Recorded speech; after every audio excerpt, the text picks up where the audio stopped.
Welcome back. In the previous video, we had discussed about the supracondylar humerus and the lateral condylar humerus fracture in children. One of the things which they have already asked also in supracondylar humerus fracture, what is the other name for supracondylar humerus fracture, which you should be knowing. It's not a common name. It's called a Malgagne's fracture. Okay, so Malgagne's fracture in children is a supracondylar humerus fracture. Remember that. The important early and late complication with supracondylar humerus fracture, which we discussed last time. So we will be going ahead with that. That is the Volkmann's ischemia or Volkmann's ischemic contracture. So this is very important clinically. Whenever you are an orthopedic resident, you should never miss this injury. So that's why they keep asking this question in different ways. So just remember, any question that they ask in the exam, most probably, a lot of times they ask crooked questions. That is different, but there are most of the times these are clinically important scenarios, and that's why just logically, if you go through that particular question, it is a useful scenario. That's why they ask it. It's the way that you learn it, whether you just learn it by heart or learn some principles so that helps you understand it better. That's one thing. And another thing, another tip for you from my side is there are new questions which they keep asking, but you should be like very thorough. Whenever I prepared for my entrance, I used to be the most important thing that I always felt was to go through the previous year's question papers more and more, and know a little bit more about whatever they asked the previous time, rather than trying to learn something entirely new, because orthopedics is so vast. You can't learn every bit of orthopedics, but learn a little bit more about what they have asked in the previous time, and learn the concept of that. That will fetch you more marks. That will help you score a good rank. All the best to all of you. Now I go to the topic today. So what is compartment syndrome? Okay, compartment syndrome, they have asked very good number of questions. So whenever there is a closed compartment, there is going to be, whenever there is an increase in swelling, edema, hematoma, bleeding, the compartment pressure increases, and it causes ischemia. First it causes venous obstruction because the veins are collapsible. So when the veins obstruct, the edema increases further on, and when that happens, slowly the nerves and the arteries, they all start getting compressed, and that leads on to compartment syndrome. So which is the most common site for compartment syndrome? It's lower extremity. That's a question they have asked. But which is a high risk injury for compartment syndrome? If they ask you this way, then elbow fractures or both bone forearm fractures, they are the high risk injuries for Volkmann's ischemia. Remember these words. And another interesting fact, which has also been asked in one of the questions, it was in PJ question, if I remember it right. They've asked, we always think, even as a resident, I used to always think that only closed fractures of both bone legs or something, that's going to cause compartment syndrome, because of closed compartments too. But even open fractures can cause compartment syndrome. Remember that. That was the question that they asked. Open fracture of leg, open fracture of forearm, they can also cause compartment syndrome. Okay, what are the commonest high risk injuries for compartment syndrome? We saw two of them: elbow fractures, both bone forearm fractures.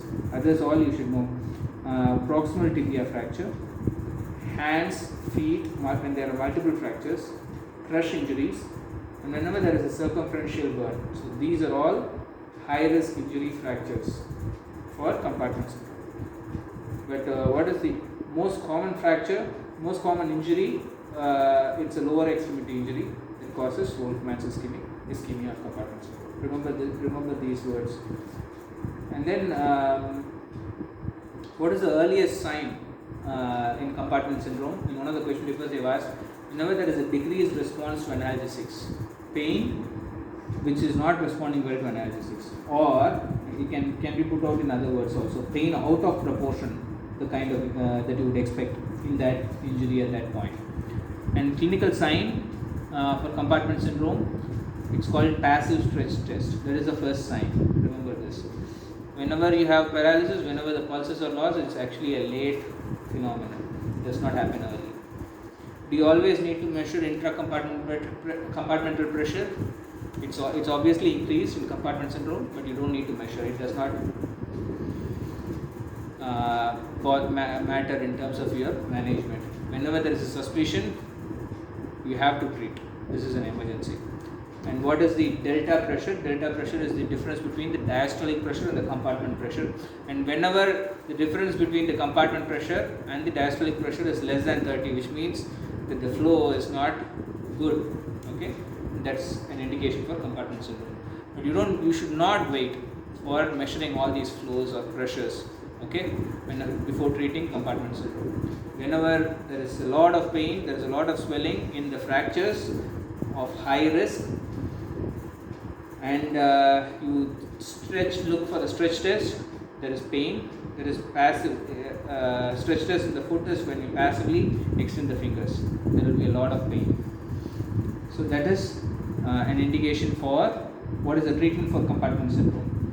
It's an emergency fasciotomy. Okay, and in the leg fractures, one of the questions also had asked it. Emergency fibulectomy can also be a part of fasciotomy. Okay. So what happens when you don't treat compartment syndrome? Obviously, the vascularity goes off. The hand fingers can go into gangrene. More commonly, what happens is called a Volkmann's ischemic contracture. Okay. So that Volkmann's is the name, the person. Ischemic, contracture. So that it says is all. So all the tendons which had gone into ischemia, they go in for chronic contracture. This is VIC. Okay, this happens chronically when it is not properly treated. Okay. Also, a common scenario when you can have Volkmann's ischemia compartment pressure is when there is a cast. Okay, if that is or an occlusive dressing, when you do a dressing, tight crepe bandage or something, that can also, when it's very tight, then that can also lead on to ischemic contracture. You can have ischemia. So you can have that as a clinical scenario. Remember these scenarios. So VIC is Volkmann's ischemic contracture. So what are all the things that they've asked? So usually the flexor tendons. So it's more common in the hand. It's more common in the deep flexor group of muscles. Okay, which is the flexor digitorum profundus, pronator quadratus, and flexor pollicis longus. So the deep flexors are primarily involved, and then the rest of the flexors are involved of all the fingers. And finally, the nerves and the nerves, ulnar nerve, median nerve, can all be involved. So the symptoms are also like that. So you have fixed contracture of the flexor tendons, which is called, this has been asked many times, Volkmann's sign. What is Volkmann's sign? So it's very simple, it's very logical. So whenever you see these patients, they actually have their fingers like this. Okay, either like this or like this. They have a tendon which is of fixed length. Okay, so whenever the patient does anything trying to extend the wrist, okay, so the flexor tendons are stretched here. So there is not much length of the flexor tendons distally. So the fingers all need to be flexed. Only then they have enough length. And then when the patient, however, can flex the wrist, what happens? The flexor tendons completely relax here. So then you can actually extend the fingers much more. This is called the Volkmann sign. This has been asked many times. Okay, you should remember that. So what else can be there in a patient with Volkmann's ischemic contracture? You see the tendons are all contractured. That is there. Skin is dry and scaly, as it happens in any chronic ischemia. And then the nails are atrophied. Okay. And what are all the parts of the body that are commonly involved? Obviously, forearm, hand, leg, foot. Okay, these are the commonly involved parts. And as I said, in severe, one is the muscles, they go into contracture, or the tendons that go into contracture. The severe varieties, they involve the nerves. Okay, not every patient would have an involvement of nerves. That is a question. So you have an inconsistent numbness. They have asked it sometime. And whenever the ulnar nerve is involved, especially in the severe varieties, there are 3 grades. The third grade or the severe grade is when you have the nerve involvement. So that's when you develop clawing of the fingers. Okay, in ulnar nerve involvement. So what are all the treatment that you can have when a patient has Volkmann's ischemic contracture? Commonly, so obviously the tendons are all tight, so you can release the tendons. One of the common things is all the flexor muscles, they can be distalized.